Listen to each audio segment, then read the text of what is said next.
በአንድ ወቅት በእድሜ የገፋ አናጺ ነበር። ሕይወቱን በሙሉ እጅግ ድንቅ ቤቶችን ሲገነባ የኖረ ነው። በኋላ ግን በእድሜ ምክንያት አቅሙ ተዳክሞ ስለነበር ጡረታ ለመውጣት ተዘጋጀ። ስለዚህ አለቃው ጋር ሄዶ ጡረታ ለመውጣት ጠየቀ። አለቃውም ልክ ነው፣ ጡረታ ለመውጣት መጠየቅህ አግባብ ነው፣ ግን አንድ ነገር ብቻ ላስቸግርህ። አንድ የመጨረሻ ቤት ብቻ ስራልኝ፣ ከዚያ ነፃ ሆነ ጡረታ ትወጣለህ፣ ታርፋለህ አለው። አናጺውም እያቅማማም ቢሆን አለቃውን ላለማስከፋት ተስማማ። ግን በዚህን ጊዜ ልቡ በእሱ ውስጥ አልነበረም።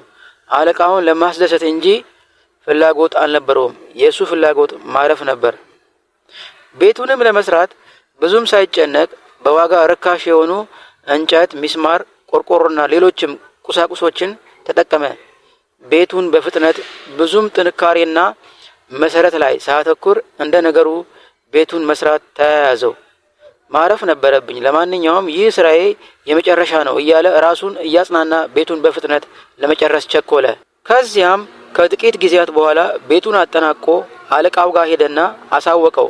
አለቃውም ካዳመጠው በኋላ የቤቱን ቁልፍ ሰጠውና እንዲህ አለው፣ ይህ ቤት ለአንተ የእኔ ስጦታ ነው አለው። ለካስ ሰውየው ሲገነባ የነበረው የራሱን ቤት ነው በአቋራጭ በቸልተኝነት ያለምንም ጥንቃቄ ሲሰራ የከረመው።